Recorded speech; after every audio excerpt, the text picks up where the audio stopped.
अपने YouTube channel study India पे आप सभी बच्चों का स्वागत करता हूं। और पिछला वीडियो मैंने बनाया था इस क्वेश्चन का, लेकिन किसी वजह से उसे डिलीट करना पड़ा। ठीक है, उसमें कुछ मेरे साथ कुछ सिचुएशन ऐसा हो गया था कि मुझे डिलीट करना पड़ा। लेकिन आज हम बहुत ही फ्रेश तरीके से फिर से पढ़ने जा रहे हैं। ठीक है, और आज मैंने आपके लिए दो मार्कर का यूज करने जा रहा हूँ। ठीक है, ताकि चीज़ों को समझने में आपको और आसानी हो।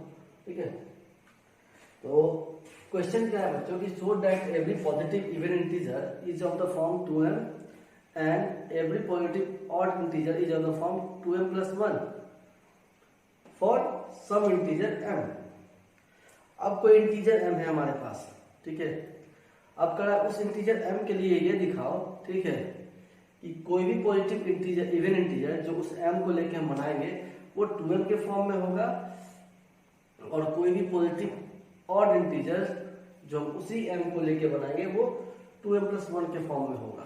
ठीक है, तो बच्चों सबसे पहले चीज इस क्वेश्चन में करना क्या है, हमको दिखाना है कि every positive even integer is of the form 2m, यानी हमको RHS पता है हर चीज का, बस LHS नहीं पता है। LHS को मान करके हमको दिखाना है कि ये जो दिया हुआ है ये इस फॉर्म में होगा, यानी RHS के फॉर्म में होगा। आप बात समझ आई? क्योंकि जैसे ही हमको बोला so that every positive even integer is of the form 2m, ठीक है, यानी कहने का मतलब ये हुआ कि आपको बोला जा रहा है कि 6 को दिखाओ कि 6 × 2 × 3 है ना। तो आपको अगर 3 को हम m मान लें इस क्वेश्चन के हिसाब से, जो हमें पूछा जा रहा है पहले में 2m की पूछा जाए कि दिखाओ कि कोई पॉजिटिव इवन इंटीजर है ना, वो 2m के फॉर्म में हुआ था। देखो ये 6 क्या है, ये एक पॉजिटिव इवन इंटीजर है, और हम देख भी चुके हैं कि हाँ कि वो 2 × 3 के फॉर्म में यहाँ हम दिखा चुके हैं। तो ये मैं समझाने के दिखाऊं कि इस क्वेश्चन में करना क्या है। करना कुछ नहीं, बस यही करना है कि 6 = 2 × 3 दिखाना है। बच्चे इस रियल नंबर के खास करके ये जो तीनों वाला पोर्शन है इससे काफी भागते हैं। कई बच्चों को समझ में नहीं आता, वो रटने लगते हैं इसको। तो रटने से खैर कोई भी सब्जेक्ट हो, इवन संस्कृत भी आप रट के नहीं पढ़ सकते हो, और रट के पढ़ाई तो मैं कहूँगा कि उससे अच्छा है कि तुम पढ़ाई मत करो। ठीक है, जस्ट फॉर्म भरो, एग्जाम दो, कैसे भी निकलो, जैसा चलता है सिस्टम अभी भी बहुत। लेकिन व्यर्थ का टाइम वेस्ट नहीं करो। पढ़ाई करना है तो कंसेप्चुअल पढ़ाई करो, नहीं तो नहीं करो। ये मेरा सीख था थोड़ा सा। आगे मैं भी बहुत कुछ डिस्कस करूंगा। ठीक है, समय नहीं मिल रहा है कि मैं आप लोग से बात कर सकूं, तो ठीक है, हमें क्या प्रूव करना है, जस्ट यही चीज प्रूव करना है कि मान लो मैंने बोला कि so that every positive integer is the form 2m, तो मैंने वो positive event integer just example में मान लिया कि मान लो कि मैं कोई पॉजिटिव इवेंट इंटीजर 6 लेता हूँ, तो 6 को मैं कैसे लिख सकता हूँ, 2 × 3 भी लिख सकता हूँ, 3 × 2 भी लिख सकता हूँ। लेकिन मैं 2 × 3 क्यों ले रहा हूँ, क्योंकि क्वेश्चन में कहा रहा है कि उस तरह को दिखाने को। 2m का मतलब क्या होता है, कुछ बच्चे को ये भी नहीं पता होगा, कंफ्यूज हो जाते हैं। ठीक है, m एक वेरिएबल है, 2 एक कांस्टेंट है। जब एक कांस्टेंट और एक वेरिएबल आपस में जुड़े होते हैं कुछ इसी फॉर्म में, 2m के फॉर्म में, 3m के फॉर्म में, 4m के फॉर्म में, इसका मतलब उसके पीछे मल्टीप्लाई का साइन होता है। क्या होता है, मल्टीप्लाई का साइन होता है। तो ये हो गया वेरिएबल, ये हो गया कांस्टेंट। कांस्टेंट की एक फिक्स वैल्यू होती है, वेरिएबल की वैल्यू फिक्स नहीं होती है। या तो वो इक्वेशन सॉल्व करके निकाला जाता है, या तो हम उसमें एजम्पशन के थ्रू मानते हैं कि लेट m = 1, लेट m = 3। तो मान लो कि 6 था ना, अब इसको हम m मान लें। ठीक है, तो 6 LHS में है और RHS में 2m है, तो LHS = RHS में इक्वलिटी का साइन तभी ना आएगा जब यहाँ पे 3 होगा, क्योंकि 2 × 3 क्या बनता है, 6 बनता है। यानी इस केस में क्या है, m मेरा 3 है। आया बात समझे? तो हमें क्या करना है, यानी लेकिन 2 × 3 है ना, अब भाई इसमें जब 2 × m कर दो तो ये क्या बन जाएगा, 2m बन जाएगा। ठीक है, तो करने का मतलब कि 2m का मतलब 2 × m होता है। ठीक है, और 2m + 1 का जो भी आपको 2m की वैल्यू आ रही है, आप उसे +1 कर दोगे तो वो क्या हो जाएगा, 2m + 1 में कोई वैल्यू आ जाएगा, आप जंक्शन करके मान सकते हो किसी भी चीज को। ठीक है, तो अब ये चलो, अब मैं बताता हूँ कि इसमें जरूरी क्या क्या है। हमको जो बच्चे को बेसिक काफी कमजोर है वो भी क्वेश्चन को डील कर सकते हैं, बस उन्हें कुछ चीज जानना पड़ेगा। तो वो चीज जान लो जल्दी जल्दी क्या करना है। हमको इवन नंबर पता होना चाहिए, ऑड नंबर पता होना चाहिए। ठीक है, इंटीजर क्या है वो भी पता होना चाहिए। ठीक है, फैक्टर क्या होता है ये भी पता होना चाहिए, मल्टीपल क्या होता है ये भी पता होना चाहिए। ये दोनों आपको इसमें तो कोई जरूरत है नहीं, लेकिन जो मैंने 6 = 2 × 3 करके दिखाया वो कहीं ना कहीं इसको फॉलो करता है, मल्टीपल को। और जब मल्टीपल को फॉलो हम पढ़ेंगे तो उससे पहले फैक्टर को जाने तो ज़्यादा बेस्ट होता है। सपोज करो कि 6 एक नंबर है, उसको 2 डिवाइड कर रहा है 3 टाइम्स में, कर रहा है ना, तो 2 फैक्टर हो जाएगा 6 का। यानी कोई नंबर किसी दूसरे नंबर को कंप्लीटली डिवाइड कर दे तो जो नंबर दूसरे नंबर को डिवाइड कर रहा है कंप्लीटली, वो नंबर डिवाइड किए जाने वाले नंबर का फैक्टर कहलाता है। और ऐसे केस में जो नंबर डिवाइड हो रहा है वो जिस नंबर से डिवाइड से किया जा रहा है वो उसका मल्टीपल बन जाता है। 2 बार सुनोगे समझ में आ जाएगा, जिनको नहीं आ रहा है। एग्जाम्पल से समझना और भी आसान है। जैसे 2 को मैंने 6 को मैंने 2 से डिवाइड करना है तो 3 टाइम्स में डिवाइड कर दिया, यानी 2 फैक्टर हो गया। यानी क्या हो गया, 2 is the factor of 6, but 6 is the multiple of 2। 6 is the multiple of 2। 2 factor हो जाएगा 6 का, 6 मल्टीपल हो जाएगा 2 का। ऐसा मैंने इसलिए कहा है कि देखो क्वेश्चन में वही प्रूव करने को कहा है कि देखो कोई इंटीजर दिखाओ, मैंने उसको अगर a मानता हूँ तो बोला a = 2m होगा, ये प्रूव करके दिखाओ। तो अब जस्ट मैंने जो क्वेश्चन बोला था मैंने उसमें a को 6 मान लिया था, 2 तो फॉर्मूला में दिया ही हुआ है, और m की जगह 3 आ जाए तो 6 = 2 × 3 दिख जाएगा, यहाँ होता है। यानी अगर हम a की जगह सीधा 6 देते हैं, यानी मुझे दिया था क्वेश्चन में, it showed that 6 is the form of 2 × 3 या 6 is the form of 2m। तो बिल्कुल हम दिखा सकते थे। कैसे भाई, तो यहाँ से m का वैल्यू 6/2 निकालते हैं, यहाँ कितना आता है m का वैल्यू 3, फिर m का वैल्यू इधर डालो तो 2 × 3 क्या बन जाएगा, 6 बन जाएगा। यानी हम अगर दिया होता तो, लेकिन ऐसा तो दिया नहीं है, क्योंकि अगर ऐसा देगा तो ये समझो कि ये और भी छोटा सा सवाल हो जाएगा, बच्चे का सवाल हो जाएगा एक तरह का। लेकिन थोड़ा वेरिएबल के फॉर्म में दे दिया तो वेरिएबल बच्चे मेन वेरिएबल की कॉन्सेप्ट ही क्लियर नहीं होती कि वेरिएबल क्या होता है, इसलिए बच्चे इस तरह के क्वेश्चन से भागते हैं। तो बस इतना समझ लो कि वेरिएबल क्या होता है, एक ऐसा सिंबल है जिसका वैल्यू फिक्स नहीं होता है, ठीक है। यानी उसका वैल्यू या तो कहीं इक्वेशन पे सॉल्व करके निकाला जाए, जैसे मैंने यहाँ निकाला कि 6 = 2m दिया हुआ, ये इक्वेशन है, तो उस हिसाब से m = 6/2 3। तो यहाँ इस इक्वेशन को देखते हुए m का वैल्यू क्या प्राप्त हुआ, क्या ऑप्टेन किया मैंने, 3 किया, ठीक है। या अगर बोला जाएगा कि 6 = 2m का दिखाओ, तो मान लेंगे m = 3, तो 6 = क्या आ जाएगा, 2 × 3 तो 6, ठीक है। आया बात समझ में। या इससे बेटा मान लो लिखा हुआ है y = 2m, ठीक है, तो y का वैल्यू फाइंड करके दिखाओ। तो हम मानेंगे कि लेट m = 1, तो y का वैल्यू क्या आएगा, 2 आएगा। फिर जगह हम मानेंगे लेट m = 2, तो y का वैल्यू क्या आएगा, 4 आएगा। तो देखो यहाँ पे एजम्पशन पे वैल्यू आ रहा है, ये भी वेरिएबल है, ये भी वेरिएबल है, और इस वेरिएबल का वैल्यू इस वेरिएबल को डिटरमाइन करता है कि जितना हम यहाँ पे इसका वैल्यू डालेंगे उसी हिसाब से ये भी चेंज करेगा, ठीक है। आया बात समझ में, ठीक है। तो यहाँ मैंने 2 वेरिएबल लेके दिखाया, यहाँ सिंगल वेरिएबल लेके दिखाया था यहाँ पर, ठीक है। तो वेरिएबल समझ के, वेरिएबल का वैल्यू फिक्स नहीं होता है, या तो हम एजम्पशन के थ्रू उसको वैल्यू दे सकते हैं या फिर इक्वेशन को सॉल्व करने पे, ठीक है। तो इवन नंबर क्या होता है, वैसा नंबर जो 2 से डिविजिबल हो जाए उसे इवन नंबर करते हैं। जैसे 6 इवन नंबर है, क्यों, क्योंकि देखो 2 से डिवाइड हो गई वो, ठीक है। लेकिन वही अगर 5 से अगर 6 को डिवाइड करेंगे तो 6 डिवाइड होगा क्या, डिवाइड तो हो जाएगा, लेकिन डेसिमल वैल्यू आएगा। तो डेसिमल वैल्यू पे आने वाले नंबर को, है ना, जब हम किसी को 2 से डिवाइड करें, 5 को हम 2 से डिवाइड करते हैं, ठीक है, तो हमको क्या आएगा, डेसिमल वैल्यू आएगा, ठीक है। तो डेसिमल वैल्यू में अगर कोई नंबर रिजल्ट दे रहा है 2 से डिवाइड होने पे, तो वो क्या होगा, तो उसको फिर हम ये नहीं कहेंगे, इवन नंबर नहीं कहेंगे। जैसे 5 को देखो 2 से डिवाइड कर कितना है, 1.0। अब कहने को तो हुआ भाई, कट तो गया, यहाँ भी रिमाइंडर 0 आएगा, लेकिन यहाँ वैल्यू क्या में आया, तो डेसिमल में। क्वेश्चन क्या में, डेसिमल में। तो क्वेश्चन अगर डेसिमल में हो तो फिर वैसा नंबर कभी भी और इवन नंबर नहीं हो सकता है, और वो भी कब, जब मुझे 2 से डिवाइड करना हो तब। आया बात समझ में?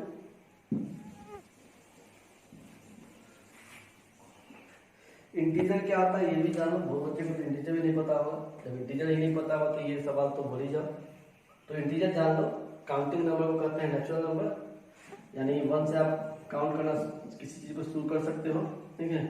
और जहां तक काउंट कर सको वो क्या है, नेचुरल नंबर। यानी काउंटिंग नंबर क्या है, नेचुरल नंबर है। काउंटिंग नंबर में अगर 0 को ऐड कर दिया वो क्या हो गया, होल नंबर, यानी ये हो गया नेचुरल नंबर। यहां से यहां तक हो गया होल नंबर। और अगर बैक में आप काउंट करते जाओ, डॉट डॉट डॉट डॉट, यहाँ माइनस इन्फिनिटी आएगा तो माइनस इन्फिनिटी से जो यहाँ इन्फिनिटी जाओगे तो इंटीजर हो जाएगा ये। यानी इंटीजर में नेचुरल नंबर भी आ जाएगा, इंटीजर में होल नंबर भी आ जाएगा, ठीक है। आया बात समझ में? ठीक है। तो every natural number is an integer, ठीक है, but every integer is not a natural number, ठीक है। Every integer is also natural number, यानी नेचुरल नंबर जो है वो इंटीजर हो सकता है, होल नंबर जो भी है वो भी इंटीजर हो सकता है, लेकिन माइनस वाले जो भी नंबर है वो ना नेचुरल नंबर होंगे ना होल नंबर होंगे, वो इंटीजर ही कहलाएंगे। आया बात समझ में? ठीक है। तो अब समझ गए होंगे। और हमको यहाँ लेना कैसा इंटीजर है, क्वेश्चन में पूछा जा रहा है so that every positive even integer, ठीक है, is of the form 2m, यानी पॉजिटिव इंटीजर का फॉर्म क्या होगा 2m, और एवरी पॉजिटिव ऑड इंटीजर का फॉर्म क्या होगा 2m plus 1 for some integer m, कोई भी इंटीजर m के लिए, ठीक है। तय है, होगा ही होगा, गारंटी है। आप अगर m मान लो 4 तो 8 इक्वल टू 2 इंटू 4 लिख सकते हो, ठीक है।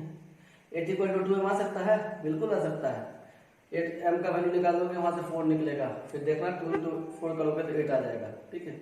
यानी इक्वेट करो, इक्वेशन को सॉल्व करोगे, अपने आप m का वैल्यू आ जाएगा। और ये चीज जो आपको दिखाना है कि हाँ भाई एवरी पॉजिटिव इंटीजर क्या है वो 2m के फॉर्म में होगा, तो इजीली आपको दिख जाएगा। अब जो मुझे समझना था वो मैं समझ गया, अब हम ज्यादा समय वेस्ट नहीं करेंगे। और सेकेंड क्वेश्चन में मैं इतना टाइम नहीं दूंगा, तो अब जल्दी जल्दी करना, बस यही क्वेश्चन है, इसलिए मैं फर्स्ट क्वेश्चन में बता दिया। अब देखो, हम लोग यूक्लिड डिवीजन लेमा से क्या पढ़े थे, जो बच्चे नहीं पढ़े वो फिर से पढ़ लेंगे जाके कि है क्या। मैं फर्स्ट वीडियो देख लेना, रियल नंबर क्लास 10 का। यूक्लिड डिवीजन लेमा क्या था, यूक्लिड डिवीजन लेमा कि किसी भी positive integer a and b के लिए एक यूनिट नंबर है ना q और r एग्जिस्ट करता है कुछ इस तरह से कि ठीक है कि a equal to b q plus r हो जाए, ठीक है। और जहां r क्या होगा greater than equal to 0 and less than b and a is greater than b, ठीक है, ये भी होगा। यानी यूक्लिड डिवीजन लेमा क्या करता है कि कोई भी दो इंटीजर पॉजिटिव इंटीजर हमने a और b, तो उसके लिए एक यूनिक नंबर एग्जिस्ट करता है, ठीक है, q और r, q for quotient, r for remainder, ठीक है। जहां r greater than equal to 0 हो सकता है, यानी r मतलब रिमाइंडर बोला, तो रिमाइंडर कभी भी 0 हो सकता है या 0 से बड़ा हो सकता है, माइनस में तो नहीं हो सकता है, तो वही चीज यहाँ बोला है। और लेस देन b, ठीक है। और डिवीजर से हमेशा वो छोटा होगा। जैसे एग्जांपल करो, 2 से मैंने 7 को डिवाइड किया, ठीक है, क्या आया, ये है रिमाइंडर r, ये है q, ये है b और ये है a। यानी ये फॉर्मूला उसी चीज को बताता है, dividend equal to divisor into quotient plus remainder. तो देखो r 1 आया, यानी अभी कितना है 2। कभी भी डिवीजर से बड़ा रिमाइंडर नहीं हो सकता है। अगर रिमाइंडर में कहीं डिवीजर के बड़ा या बराबर आ गया, इसका मतलब मेरा डिवीजन गलत है, ठीक है। तो इसी वजह से यहाँ लेस देन बी लिखा जाता है। कभी भी रिमाइंडर क्या होगा, कम होगा डिवीजर से। तो देख लो यहाँ 1 है रिमाइंडर में, तो देख लो b की जगह में 2 है, r की जगह में 1 है, तो r छोटा है ना 2 से। और कभी भी यहाँ मैक्सिमम क्या मिनिमम क्या होता है 0। कहीं माइनस में रिमाइंडर देखा क्या नहीं ना, तो 0 हो सकता है और 0 से बड़ा भी हो सकता है। तो देखो 0 भी नहीं है यहाँ, लेकिन 0 से बड़ा तो है, तो उस चीज को भी ये फॉलो कर दिया, ठीक है। तो डिपेंड करता है सिचुएशन पे। वही अगर 6 यहाँ पे होता तो देख लो, यानी रिमाइंडर में क्या आ गया, 0 आ गया। तो इस केस में आर अभी भी देख लो, आर क्या हो जाएगा, यहाँ 0 हो जाएगा, और 0 इक्वल टू 0 हो गया ना, और बी से छोटा भी हो जाएगा, 2 से छोटा भी हो जाएगा, ठीक है। तो अब देखो, अब हम क्वेश्चन को डील करते हैं जो हमको प्रूव करना है, ठीक है। अब बहुत हो गया, क्या करूं, मुझे बर्दाश्त नहीं लगता है कि कहीं बच्चे नहीं जानते तो फिर उनको समझ में नहीं आएगा ये वीडियो। तो मानेंगे हम लेट ए बी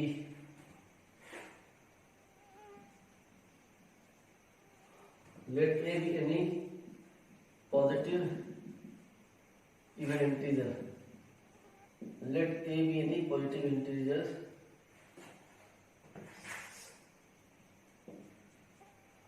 ठीक है, such that छोड़ो, मानो कि let a be any positive even integer, ठीक है। on dividing a by 2, जब किसी चीज को डिवाइड करते हो किसी नंबर से तो क्या कुछ क्वेश्चन और कुछ रिमाइंडर आएगा, we get m as the quotient and r as remainder ठीक है। हमने यूक्लिड डिवीजन लेमा जब पढ़ा उसमें हमने जनरल बुक में मिलता है a equal to b q plus r, ठीक है। तो लेकिन यहाँ जो हमको फॉर्म मिला है वो 2m प्लस आर का फॉर्म मिलेगा अगर यूक्लिड डिवीजन लगाएंगे, ठीक है, ठीक है। तो इसको भी लिखने वाले एक चीज लिख लो, मैंने क्या लिखा, निश्चित है किसी नंबर को किसी नंबर से डिवाइड करोगे तो कुछ ना कुछ क्वोशिएंट देगा, कुछ ना कुछ रिमाइंडर देगा, लेकिन हमको यहाँ ऑलरेडी दिया हुआ है कि क्वोशिएंट को हमको m मानना है। m जो लिखा हुआ है ये क्या चीज को दिखाता है कि हमको क्वोशिएंट पता है कि क्वोशिएंट m ही मानना है, यहाँ m के सिवा और कुछ नहीं मान सकते हैं। तो अप्लाइंग, क्योंकि क्वेश्चन में ही दिया हुआ है, अप्लाइंग यूक्लिड्स डिवीजन लेमा, ठीक है, अप्लाइंग यूक्लिड्स डिवीजन लेमा, ठीक है। ए इक्वल टू क्या हो जाएगा 2m प्लस आर, जहाँ पे आर क्या होगा ग्रेटर देन इक्वल टू 0 और लेस देन 2, क्योंकि ये डिवीजर है, ठीक है, और कभी भी रिमाइंडर डिवीजर से छोटा होता है और 0 या बड़ा से बड़ा या बराबर होता है, ठीक है। अब देखो यहाँ से सो आर का दो ही केस निकलता है मेरे पास, 0 और 1। एक तो आर बराबर है 0 के तो इसलिए एक केस ये हो गया, और 2 से छोटा है तो 2 से छोटा एक 1 भी आता है तो 1 भी है, यानी ये दो केस मिल गया हमको। अब केस 1 को देखो, ठीक है। केस 1 में हम लिखेंगे व्हेन आर इक्वल टू 0। तो देखो अब यहाँ पे आर की जगह हम 0 लिख सकते हैं, तो ऑलरेडी ये क्या होगा, ठीक है, 2m इक्वल टू 2m, ठीक है। अब इसमें देख लो, मानो अब इसको एग्जांपल से हम समझ सकते हैं, जनरली बुक में यही करके लिख देता है, which shows that a equal to 12, which shows that a equal to 12, which shows that, ठीक है, a इक्वल टू 12 क्या is will always give a positive even integer, ठीक है। क्यों, क्योंकि कोई भी नंबर जब वो 2 से मल्टीप्लाई होगा तो वो ऑलरेडी क्या बन जाएगा, वो इवन नंबर बन जाएगा, चाहे आप 1 ले लो, आप कोई भी ले लो नंबर, ऑड ले लो चाहे इवन ले लो। फॉर एग्जांपल समझो कि m का वैल्यू 1 है, m 1 क्या है, ऑड नंबर है, लेकिन जब 2 into 1 होगा तो वो क्या बन जाएगा, 2 बन गया इवन। अब एक इवन नंबर ले लो, 2 ले लिया, अब 2 into 2 क्या हो जाएगा 4, तो 4 भी क्या है इवन नंबर है, यानी m चाहे ऑड हो चाहे इवन हो, a इक्वल टू 2m हमेशा क्या देगा, एक इवन इंटीजर ही देगा, पॉजिटिव होगी, ठीक है। विच शोज दैट, इसी चीज को आप एग्जांपल में भी वो लिख के दिखा सकते हो, लेकिन कोई जरूरी नहीं इतना सही लिख के छोड़ दो। Which shows that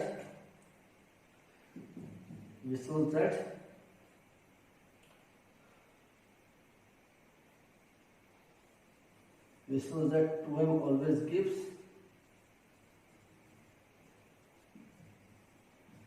a positive even integer। अब केस 2 की बात करते हैं। Case 2 when r equal to 1, तो a इक्वल टू क्या है 2m प्लस 1। अब देखो r की जगह मैंने क्या डाला 1, which shows that every positive odd integer is of the form 2m plus 1। ठीक है, is of the form 2m plus 1। अब सपोज करो यहाँ m1 लो तो 2 × 1 2 हो जाएगा, अब प्लस 1 क्या हो जाएगा 3 हो जाएगा। यानी a इक्वल टू, अगर हम यहाँ एग्जाम्पल से देख लो, मैं मानता हूँ लेट m इक्वल टू 1, चाहे ऑड मानो इवन मानो, सीरीज जो हुई है, ये जो सीरीज का रिजल्ट होगा वो इस केस में हमेशा एक ऑड इंटीजर ही देगा, वो भी पॉजिटिव में। तो 2 × 1 प्लस 1 कितना हो जाता है वो 3, और m2 मानो तो a इक्वल टू क्या आ जाएगा 2 × 2 प्लस 1 यानी 5 देना है। देखो दो केस ले लिया, आप चाहे जो भी केस ले लो, एक मैंने ऑड लिया है एक इवन लिया, लेकिन दोनों केस में रिजल्ट मेरा क्या है हमेशा एक ऑड इंटीजर है, वो भी पॉजिटिव में। तो a equal to 2m plus 1 इस केस में कभी भी क्या देगा एक ऑड इंटीजर ही देगा। ठीक है, अब बढ़ते हैं। उम्मीद है कि समझ आ गया होगा। जिन बच्चों को अभी भी लगता है नहीं समझ में आया हो, क्योंकि आप कमजोर बच्चे की वजह से मैं इतना टाइम दे रहा हूँ, नहीं तो ये क्वेश्चन मुश्किल से भी 5 मिनट लगेगा, समझा भी दूंगा, सब कुछ कर सकता हूँ। तो अगर फिर भी अगर आप लोग को जो प्रॉब्लम लग रहा है, जो बच्चों को विषय मुझे नहीं समझ आया, आप मेरे स्टूडेंट हो ना हो उससे कोई फर्क नहीं पड़ता है, आप मुझे 9199937589 पे व्हाट्सएप पर मैसेज कर सकते हो, या 7279994546 पे भी व्हाट्सएप पे मैसेज करके कुछ भी पूछ सकते हो। और ठीक है, मैं फ्री टाइम बताऊंगा, अगर उस समय चाहोगे तो वीडियो कॉल पे भी करके या फोन के जरिए भी आपको समझा दूंगा। ठीक है, तो बढ़ते हैं अपने नेक्स्ट क्वेश्चन की ओर। ओके,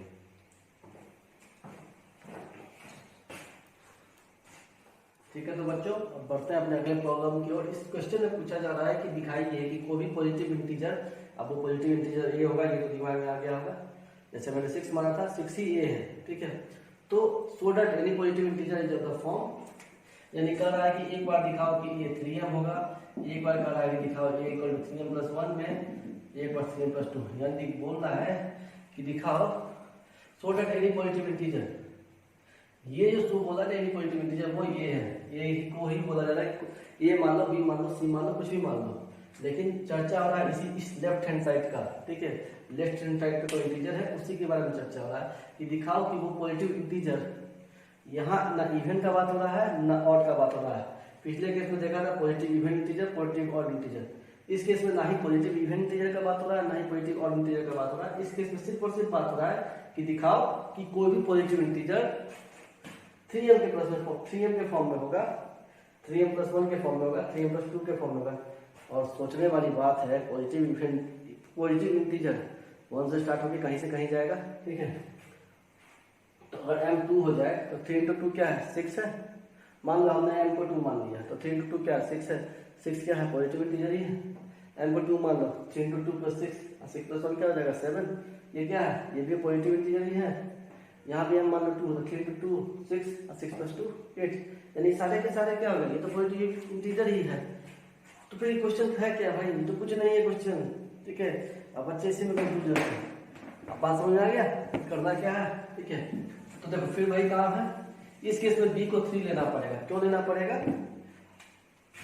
तो कि आपको पिछले क्लास में बताया था कि ये b होता है और यहाँ पे q के बदले m है ना, और r के बदले 1 है, यहाँ पे r के बदले 2 है, यहाँ पे r 0 है, 3m प्लस 0। ठीक है, चलो शुरू करते हैं। Let a be any positive integer. ठीक है, let a be any positive integer. ठीक है, on dividing a by 3 we get, ठीक है, on dividing a by 3 we get, on dividing a/3 we get m as quotient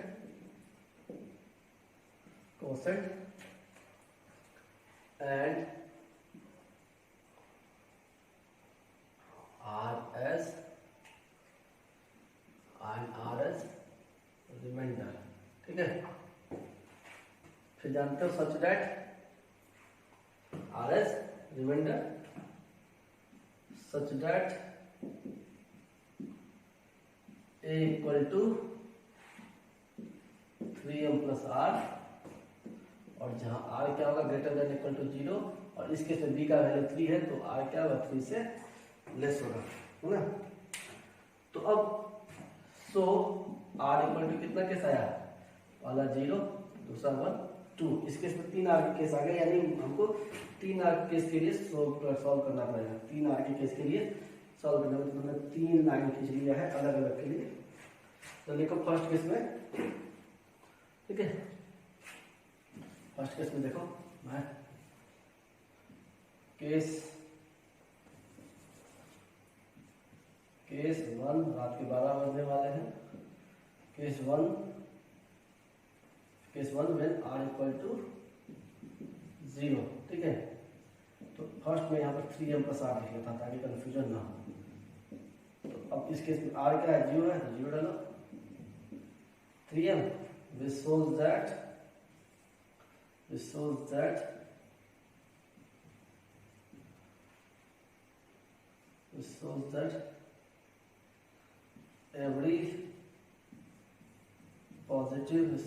every positive integer is of the form 3m, ठीक है। अब second case, जब when r equal to 1, तो a equal to क्या होगा 3m plus r, फिर से लिख लो, फॉर्मूला लिख लो पूरे से। नेक्स्ट स्टेप में आप उसको r का वैल्यू पुट करो, r का वैल्यू 1, फिर यहीं पे which shows that every positive integer is of the form 3m, और यहाँ पे लिखो which shows that every positive integer is of the form 3m plus 1, ठीक है। सारा कुछ सेम लिखोगे, बस जो ये है ये वाला टर्म ये यहाँ पे क्या हो जाएगा, इज ऑफ द फॉर्म में 3m plus 1, बाकी सारा कुछ सेम रहेगा, ठीक है। when r इक्वल टू 2, तो फॉर्मूला आपको पता है कि 3m प्लस r है, तो a इक्वल टू क्या हो जाएगा 3m प्लस 2। अब 3m प्लस 2 जस्ट मैंने शुरुआत में समझा दिया था, ठीक है, कि 8 हो जाएगा, ये बताया था ना, बिल्कुल उसी तरह से ये भी क्या हो जाएगा। फिर यहाँ पे लिखेंगे which shows that every positive integer is of the form 3m plus 2, बस यही सिर्फ चेंज करना है लास्ट में। अगर नहीं समझ में आता है तो देख लो, एग्जाम्पल से समझाता हूँ। लेट m इक्वल टू 1, तो a इक्वल टू क्या हो जाएगा 3m equal to 3 into 1 equal to 3, और m को 2 मान लो, a equal to 3 into 2 equal to क्या हो जाएगा 6। तो देखो 3 और 6 दोनों क्या है, पॉजिटिव इंटीजर है, ठीक है। अब इसमें देखो लेट m इक्वल टू 1, तो a इक्वल टू क्या हो जाएगा 3 इंटू 1 प्लस 1 यानी 4 आ गया। अब एक केस ले लो m इक्वल टू 2 का, इस केस में m क्या आ जाएगा, a क्या आ जाएगा 3 इंटू 2 प्लस 1 यानी 7, दोनों का दोनों क्या हो गया पॉजिटिव इंटीजर है। फिर इस केस में लिखो लेट m इक्वल टू 1, तो a इक्वल टू क्या हो जाएगा 3 इंटू 1 प्लस 2 5, फिर लेट m इक्वल टू 2, दोनों ले रहा हूँ। आप चाहो तो इसको भी दिखाओगे एग्जाम्पल से तो और बेस्ट रहेगा। मैं कहूँगा कि एग्जाम में क्वेश्चन आए तो एग्जाम्पल के साथ दिखाओगे तो और बेस्ट रहेगा। 3 इंटू 2 प्लस 2, तभी जाके पता चलेगा ना कि हाँ वाकई में पॉजिटिव इवन इंटीजर, ये सॉरी पॉजिटिव इंटीजर हमको मिल रहा है, ठीक है। 3 इंटू 2 6 प्लस 2 8, यानी हर केस में देखो ए का वैल्यू क्या है पॉजिटिव ही आ रहा है, हर के वैल्यू में ए क्या आ रहा है पॉजिटिव ही आ रहा है, ठीक है। देखो यहाँ भी ए पॉजिटिव आ गया, यहाँ भी ए पॉजिटिव आ गया, यहाँ भी ए पॉजिटिव आ गया, यहाँ भी ए पॉजिटिव आ गया, ठीक है। और कहीं भी ले जाओगे ना इस केस में तो आपको ए का वैल्यू पॉजिटिव ही आएगा। देख लो फाइनली, अगर इसमें कोई प्रॉब्लम हो तो फिर आप मुझे बोलना। उम्मीद करता हूँ वीडियो पसंद आया होगा, ठीक है। आज 2 क्वेश्चन हो गए। देखो पिछले दिन मैंने बनाया था, फिर से मुझे वर्क करना पड़ा, ठीक है, कुछ प्रॉब्लम के कारण। बीच में खांसी आ गई थी मुझे, तो जिसने देखा होगा मुझे लगता है वो तो जोक हो गया उनके लिए, ये एकाएक सर को क्या हो गया, लेकिन वो वैसे वीडियो यूट्यूब पे होने नहीं चाहिए, ये तो सारा मकसद बेकार हो जाएगा। तो फिर से आज एक नया वीडियो आप लोग के लिए, 2 क्वेश्चन। कल डैम श्योर कि मैं आपको पूरा का पूरा जो थ्योरम है कल लाकर तुम्हें इसको कैप्चर कर करके परसों ही अपलोड हो जाएगा, ठीक है। और जल्दी फिजिक्स और केमिस्ट्री के साथ भी हम एंट्री मारेंगे, ठीक है। और हाँ, एक चीज़ और भी, आपके बायोलॉजी के सर अभिषेक सर, जो आपके मुजफ्फरपुर के अच्छे खासे स्कूल, एफिलिएटेड स्कूल में जिनका एक्सपीरियंस रह चुका है, ठीक है। और वो 11th-12th का भी क्लास लेने वाला है बायो, मैं भी जल्दी 11th-12th में फिजिक्स भी पढ़ाऊँगा, ठीक है। जल्द ही अपने 11th-12th में थर्मोडायनेमिक्स पोर्शन के साथ उतरूँगा, ठीक है। धमाकेदार एंट्री मारूंगा माता की कृपा से, ठीक है। और आपका फिजिक्स केमिस्ट्री मैथ ये 10th का मेरे हवाले छोड़ दो, लॉकडाउन खुल जाए, अब ये वीडियो शुरू हो चुका है तो ये बनेगा ही बनेगा, ठीक है, क्योंकि हमें डिजिटल इंडिया की तरफ मूव करना है, ठीक है। ओके, उम्मीद करते हैं वीडियो पसंद आया होगा, पसंद आया होगा तो अपने दोस्तों में शेयर करो, और जिनको नहीं समझ में आया उनको सीधा मेरा नंबर दो और बोलो कि यहाँ पे तुम्हारा सोल्यूशन है स्टडी इंडिया पे। आपके स्टडी इंडिया पे फिलहाल जो टीचर जुड़ चुके हैं, Dharmendra sir, BTech mechanical engineering from Lovely Professional University Jalandhar Punjab, me too from have the same degree from the same university, okay. And Abhishek sir too for the biology faculty, and some more teachers is going to come on our YouTube channel, ठीक है।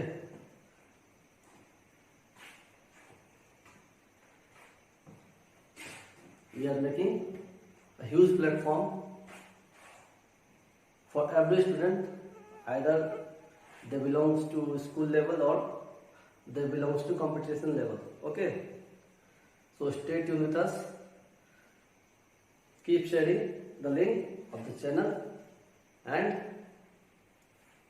have a good night. क्योंकि रात के 12 से ऊपर बज चुके हैं। बाय। और हाँ, अगर चैनल को सब्सक्राइब नहीं किया तो सब्सक्राइब करो, लाइक करो, कमेंट करो। अगर कुछ मेरे में गलत दिखा हो तो वो भी करो कि सर आप ये चीज़ करेक्ट करो, ठीक है। सब कुछ सही, ये चीज़ करेक्ट करो, सजेस्ट करो, ठीक है। नहीं सब्सक्राइब करो, लाइक करो, कमेंट करो, बट ऑल्सो सजेस्ट भी करो, ठीक है। और हाँ, दोस्तों में शेयर तो जरूर करो। Bye bye, have a good night.